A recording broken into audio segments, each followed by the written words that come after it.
Hey, bonjour, bienvenue, bienvenue plutôt à un autre Comptons des découvertes.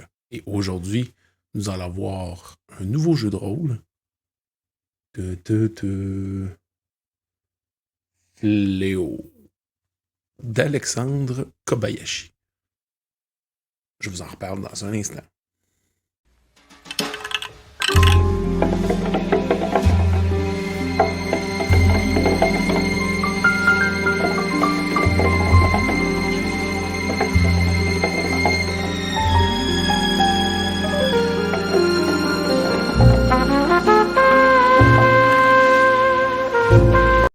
Le monde de Fléau est au bord du précipice, loin des lumières vacillantes de la civilisation, tapis dans les rues, dans les forêts les plus profondes, caché dans les ruines des empires passés. Rassemblés derrière les montagnes du bout du monde, les légions du chaos attendent. Ah. Fléau est basé sur le système du Black Hack. Donc, c'est un jet qu'il faut effectuer avec un D20 et il faut rouler en deçà, donc sous notre statistique désignée. Le jeu est assez simple à sa base. Et on s'entend que Alexandre Kobayashi est un auteur et un écrivain de jeux de rôle qui est capable de synthétiser beaucoup en peu de mots. Vraiment, j'admire sa manière de faire, j'admire son écriture et sa plume. Il est capable de tellement donner d'informations en peu de pages. Le livre est pas très épais, comme on peut voir. Et il y a une partie de ce livre-là, qu'entre autres, c'est la section pour les monstres, des univers, une aventure. Il y a une section vraiment pour plus les maîtres de jeu, les maîtres de cérémonie, ou les gardiens, tout dépendant comment vous les appelez. Alors, la section pour joueurs, avec toutes les règles et tout, ça fait peut-être une quarantaine de pages, gros maximum. Puis il y a même une section là-dessus, c'est les armes à feu, la magie, la sorcellerie. Donc, si votre personnage ne touche même pas à ça, il n'apprendra même pas à le lire. La création de personnage se fait aussi très rapidement. Il y a soit des statistiques qu'on peut prédéterminer, ou sinon, si on roule 2d6, on se répertorie à une charte de conversion. Par exemple, un 1 et un 2, un 2 va vous donner un 8 sur une statistique, et ainsi de suite. La manière optimale de faire les choses, c'est de rouler les statistiques au fur et à mesure. Les statistiques, ça varie comme dans les statistiques classiques. La force, la dextérité, la constitution. Il y a aussi le mêlée, le tir. On en a quand même de quoi faire un personnage assez classique. C'est du médiéval fantastique. Il y a l'érudition aussi, le charisme, le sang-froid. Oui, c'est vrai, le sang-froid est comme un mélange de sagesse et de résistance aux réalités effrayantes, à votre concentration, et ainsi de suite. On est dans le médiéval fantastique. Par contre, la prémisse est pas nécessairement obligatoire d'être dans la très haute fantasy. On est plutôt dans la fantasy sombre, la dark fantasy. Au mot de l'auteur lui-même, Alexandre Kobayashi, c'est un jeu pour émuler un peu l'esprit Warhammer-esque d'aventuriers qui se promènent avec des bottes pleines de boue. Autrement dit, le voyage et l'expérience fait partie de l'aventure et du thème, et beaucoup la corruption aussi. Le monde et l'univers qui va être représenté par Fléau est sombre, avec peu d'espoir, mais par contre, il est très précisé que les joueurs et les personnages doivent toujours avoir une lueur d'espoir. Chaque personne qu'ils rencontrent ne doivent pas être des futurs ennemis. Ça ne doit pas être des médecins ou des chirurgiens corrompus. Chaque personne que les joueurs avec qui ils vont interagir ne doivent pas être des monstres non plus. Il faut qu'il y ait quelque chose à défendre. Il faut qu'il y ait de l'espoir quelque part. Mais qui dit espoir dit aussi, comme écrit si bien ici, tout le monde ne survivra pas. Parce que l'endroit est mortel. Parce que il n'y a pas beaucoup de points de vie. Je ne vous cacherai pas. Puis même quand on monte de niveau, avec des expériences au fil des aventures, on gagne un petit peu de points de vie, mais pas énormément par rapport à ce que les ennemis nous infligent comme blessures. Ça, c'est quelque chose que je trouve qui est quand même assez intéressant aussi au niveau du système, c'est que les ennemis font généralement des dégâts fixes selon leur niveau et leur puissance. Fait que c'est très facile à calculer. Ça fait en sorte que le maître de jeu a presque pas de dés à brasser. C'est beaucoup les joueurs. Parce que c'est eux qui vont brasser leur défense, c'est eux qui vont brasser leur offense. Vu que les points de dégâts sont fixes, pas de dés à brasser pour les dégâts. Les capacités spéciales des monstres, généralement, vont créer des effets ou vont nécessiter des jets de sauvegarde, des statistiques des personnages. Donc, encore une fois, pas de dés à brasser. Les seuls dés que vous pourriez brasser, puis encore là, vous pourriez les faire brasser par vos joueurs, c'est des rencontres aléatoires, c'est des effets, c'est des dés d'utilité qui appellent aussi, mettons, pour des objets ou des effets persistants comme être en feu, être empoisonné, être brûlé par de l'acide qui te dévore petit à petit. Là, encore là, ça pourrait être laissé aux joueurs. Parce que oui, dans Fléau, il y a aussi des dés d'utilité pour les objets, pour les effets, mais c'est beaucoup mis de côté par rapport à d'autres endroits ou d'autres jeux. Ensuite, les dégâts sont fixes. Que tu te battes avec une épée longue, avec une masse, un gourdin, tu vas avoir les mêmes nombres de dégâts, qui est généralement un D6. Si tu te bats avec une arme improvisée avec tes poings, tu vas te battre avec un D4. Cependant, il y a des professions qui augmentent les dés de dégâts. Parce que les professions sont divisées en 4 catégories et votre personnage choisit lesquelles qui le représentent. Parce qu'il peut avoir juste une seule profession. Puis encore là, ça peut être roulé aléatoirement ou décidé. Même chose pour la race. Il y a des humains, des elfes, des halflins, des sans-dogres, des gobelins, si je me souviens bien. Puis tout ça, encore là, ça peut être déterminé au hasard. Quand vous avez déterminé votre espèce, vous avez aussi une origine qui va ajouter un petit peu de roleplay à votre personnage. Puis en même temps, des ajustements aux statistiques. Votre espèce et votre métier ajoutent une habileté et des modificateurs à vos statistiques. Donc, c'est pas impossible d'avoir peut-être un 13, 14, même un 15 si vous êtes extrêmement chanceuse sur un résultat. Il y a beaucoup de choses à dire quand même, puis je veux pas non plus étirer trop la vidéo, mais ce que je peux mentionner aussi, c'est que le jeu pousse beaucoup l'interaction, le côté narratif. Les monstres sont dangereux, puis vous devez vous assurer que vous êtes conscient. Parce que quand un monstre est plus fort que vous, mettons que votre personnage est niveau 1, mais que vous affrontez des créatures niveau 2, eh bien, vous allez avoir une pénalité entre la différence de niveau. Autrement dit, vous allez avoir plus 1 à vos jets, ou plutôt moins 1 à votre seuil de succès, si on peut dire ainsi. Donc, c'est de plus en plus difficile de toucher ou d'éviter les attaques des créatures. En plus, les créatures plus haut niveau font plus de dégâts, puis vous, vos points de vie ne montent pas vite, comme j'ai dit. Le repos aussi est difficile. La seule manière de complètement se reposer puis de se soigner, à moins d'avoir une profession qui vous aide à ce sujet-là, c'est de dormir dans un endroit civilisé, confortable. Donc, une auberge, un endroit où est-ce que vous allez avoir un bon repas chaud, que vous allez être en sécurité, puis vous n'allez pas être obligé de dormir d'un seul œil. Ça, c'est la seule manière d'avoir tous vos points de vie restaurés. Sinon, si vous faites un campement, un feu de camp, vous dormez dans une ruine, c'est considéré comme un repos modéré, donc seulement à la moitié. En plus, un système qui est intéressant, c'est le dé de destinée. Le dé plutôt de volonté, devrais-je plutôt dire. Je mélange deux concepts ensemble. Le dé de volonté, ça, c'est un dé qui représente votre force mentale, votre goût de se dépasser. Parce que dans Fléau, vous pouvez faire plusieurs actions dans votre tour. Et si vous voulez répéter la même action 2 fois, courir 2 fois, donc sprinter, attaquer une deuxième fois, il faut rouler son dé de volonté. Le dé de volonté, c'est un dé comme les dés d'utilité, c'est-à-dire que 1 ou 2, c'est un échec. 4, 5, 6, c'est un succès.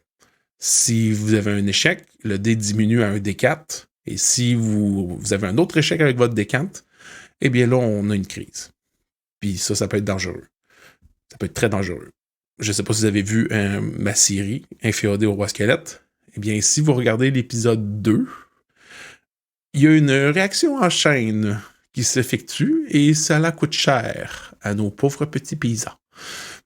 Mais bon, sinon aussi, il y a la possibilité de faire des manœuvres avec les dés de volonté, le D6, tenter de faire trébucher, tenter de désarmer, ainsi de suite. Il y a des possibilités de faire des manœuvres martiales qui vous donnent plus de possibilités à utiliser le dé. Même chose pour la magie. La magie, là-dedans, est sombre. Elle vient du chaos, une source d'énergie qui est tordue, primaire, dangereuse, qui peut affecter votre personnage. La première fois, c'est toujours plus facile, mais aussitôt que vous tentez de réutiliser la magie une deuxième fois, une troisième fois, c'est toujours de plus en plus difficile. Et aussi, il faut que vous brassiez votre dé de volonté. Et si, suite à un sort, votre dé de volonté, il diminue, ou même qu'il tombe en déplété, ben vous avez aussi une revanche du chaos. Même chose si vous roulez un échec critique quand vous tentez d'incanter vos capacités, puis vous avez un 20, une revanche du chaos, c'est une table qui fait en sorte que le chaos se déchaîne sur votre personne et ceux autour. Ça peut être mineur quand vous roulez 1, mais ça peut être très majeur et dommageable si vous roulez 6. Même chose quand on est blessé. Quand vous tombez inconscient à 0 point de vie, vous tombez inconscient sur la scène. À la fin de la scène, les personnes peuvent tenter de vous soigner ou vous ramener. Puis après ça, il faut rouler dans la table des blessures. Un des 6. Vous étiez chanceux, c'était juste... vous avez perdu le souffle, vous avez perdu la conscience temporairement. Bref, les effets sont quand même mineurs. 6, vous êtes mort. Donc, généralement, plus on brasse élevé sur le D6 quand on a des conditions négatives, pire c'est. Ça démontre aussi que le progrès. Ensuite, dans le livre, Alexandre Kobayashi nous offre un monde préconçu avec des endroits en perdition. Il y a des endroits que les métropoles sont intéressantes, sont grandes, sont grosses, mais aussi les rues sont sales, le crime est un peu partout, les opportunités sont présentes parce que nos personnages dans Fléau, c'est généralement des salopards ou des anciens salopards, des anciens prisonniers, des personnes qui ont fait des crimes, des personnes qui ont commis des délits. Parce que aussi, dans la création de personnages, il faut que vous rouliez un crime pour lequel vous avez été condamné ou que vous êtes encore peut-être pourchassé. Ça rajoute un autre élément au personnage puis à l'histoire. C'est un peu du Morkborg. C'est pour ceux qui connaissent, sauf que Morkborg, c'est que le monde, oui, est en perdition, mais genre, il va finir. Tout va s'arrêter, tout va être détruit. C'est juste une question de temps. On peut juste chercher l'absolution et prier pour que la fin du monde n'arrive pas demain. Dans Fléau, c'est avant.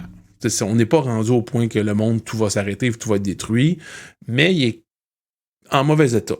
On va dire ça comme ça. Fléau, avec toutes ses qualités, permet un jeu narratif beaucoup plus fluide, mortel, dangereux. Les outils qui sont mis à la disposition du maître de jeu permettent aussi de créer des monstres sur mesure. Ils disent des monstres sur le pouce. L'univers qui est présenté aussi est intéressant. Dans mon expérience personnelle, j'ai ajouté aussi sur mon Itch.io d'échéance, qui est une manière de faire des niveaux 0 dans Fléau, pour permettre de faire des funnels, des entonnoirs, un peu à la DCC, puis dans d'autres jeux style OSR, comme les Fléau, un jeu OSR.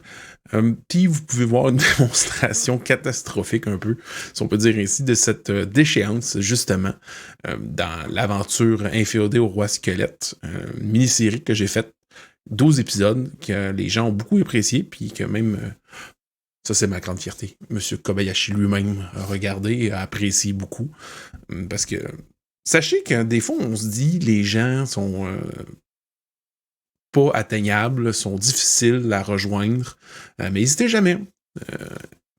Encouragez-les. Les créateurs de contenu, autant écrits que, comme moi en ce moment, virtuel, vidéo et autres, c'est comme ça qu'on reçoit beaucoup notre paye, si on peut dire.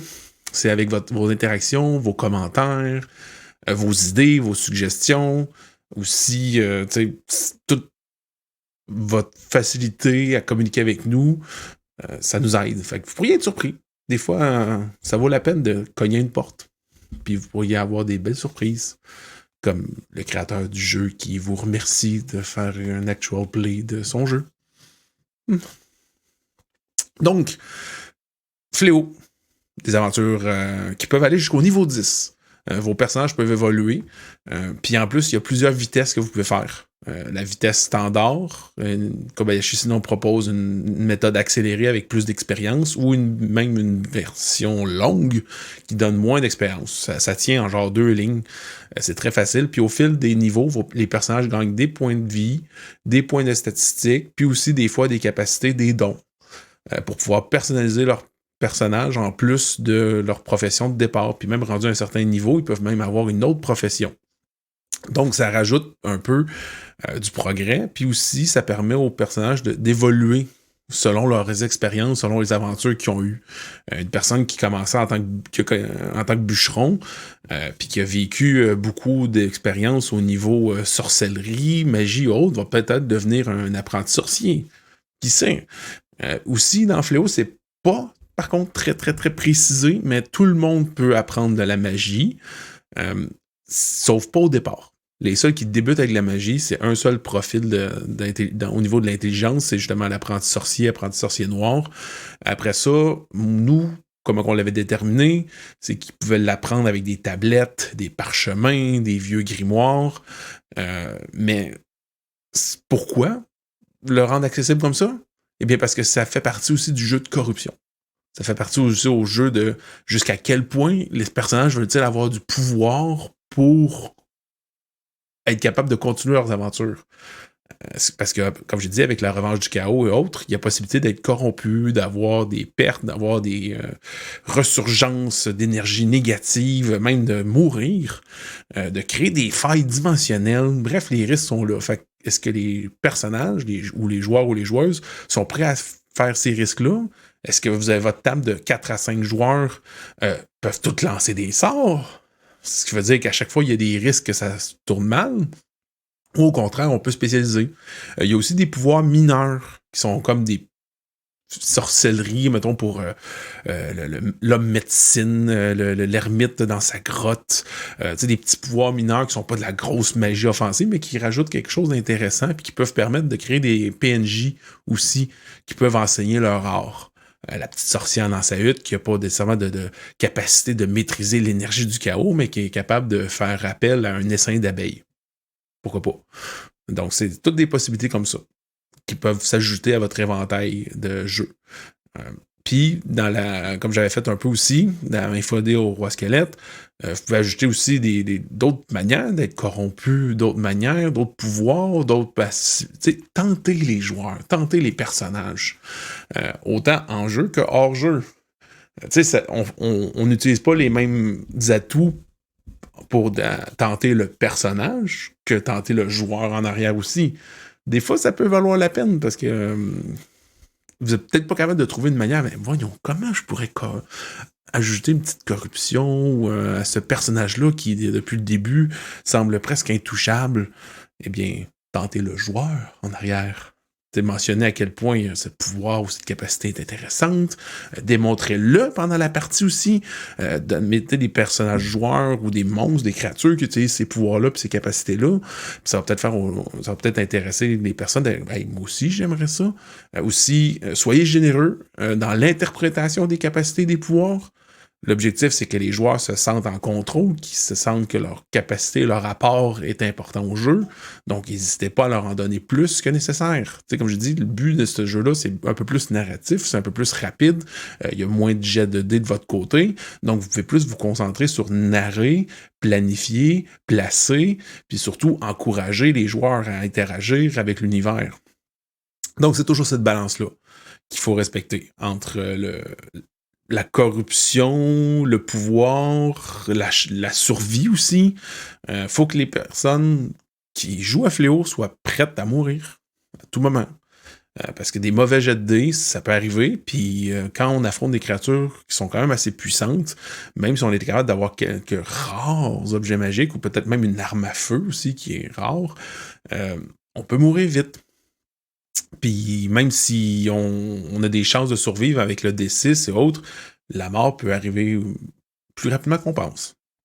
Ça fait partie du style OSR aussi, que ça pardonne moins, ou la corruption, ou ainsi de suite. Donc, si c'est quelque chose que vous aimez, on va faire un résumé, si vous aimez les ambiances sombres, mais pas nécessairement en perdition, qu'il n'y a aucun espoir, si vous aimez les aventures plus sales dans les rues, avec des personnages qui sont un peu louches, mais qui peuvent être des anti-héros en même temps, si vous aimez un univers médiéval fantastique, avec un niveau de fantaisie moyen jusqu'à élevé, mais pas trop non plus. Tu sais, vous ne trouverez pas des châteaux qui volent, puis des bateaux qui lancent des boules de feu. Non, il n'y aura pas ça. Mais tu sais, il y a des espèces médiévales fantastiques, il y a des morts-vivants, et ainsi de suite. Si vous voulez un univers qui est malléable, si vous voulez un système de jeu rapide, que la création d'un personnage, elle peut se faire en 15 minutes, gros max, même peut-être moins si la personne est très, très, très rapide ou si vous roulez tout au hasard. Si vous voulez un univers qui est aussi disponible à amener plusieurs émotions chez les personnes, autant de l'espoir, la joie, de la tristesse, tout dépendant du maître de jeu puis de la partie que vous voulez, mais qui sombre pas nécessairement dans la déprime, quasiment comme Morgborg peut l'être, pour donner un autre extrême vers le bas. Puis aussi, si vous voulez encourager un auteur français, francophone, puis aussi, le Fléau est disponible et en français et en anglais. PDF ou impression à la demande. Donc, tout dépendant de votre aisance puis comment vous voulez l'avoir, les deux sont possibles. Fléau, en anglais, avait été d'abord publié en campagne participative et après ça, a été mis en distribution libre il y a plus d'1 an. Puis la version française aussi. Donc, je vous le recommande fortement pour toutes les expériences que vous pourriez avoir. Si vous avez déjà joué à Fléau, si c'est un style qui vous intéresse, n'hésitez pas à me le dire, à me le mentionner. Moi, c'est quelque chose que j'ai adoré. Puis pour être bien honnête, Fléau, Black Sword Art, qui est aussi d'Alexandre Kobayashi, dans ces styles-là un peu, a beaucoup influencé mon propre système de jeu qui est en développement, que vous allez sûrement voir sur la chaîne dans une mini-campagne qui est peut-être déjà sortie ou va bientôt sortir. Ça dépend quand est-ce que vous regardez la vidéo, Avènement Pénombre. La manière que Alexandre Kobayashi présente son produit, les règles qu'il a inscrites, sa manière de faire et d'être m'a énormément inspiré. Donc, je le recommande à tout le monde parce que ça peut peut-être vous donner aussi des idées d'ajouter des systèmes, des mécaniques dans vos jeux préférés. C'est le dé de volonté, la manière de faire les statistiques, la manière de gérer les monstres. Ça pourrait être appliqué dans d'autres systèmes de jeu. Donc, allez-y. Qu'attendez-vous? Mettez vos bottes, vos chapeaux à large bord, vos capes. Mettez votre pistolet à la ceinture, votre épée au fourreau et partez à l'aventure dans cet univers boueux, pluvieux, sombre, mais que chaque recoin cache aussi ses trésors. Salut tout le monde, à la prochaine.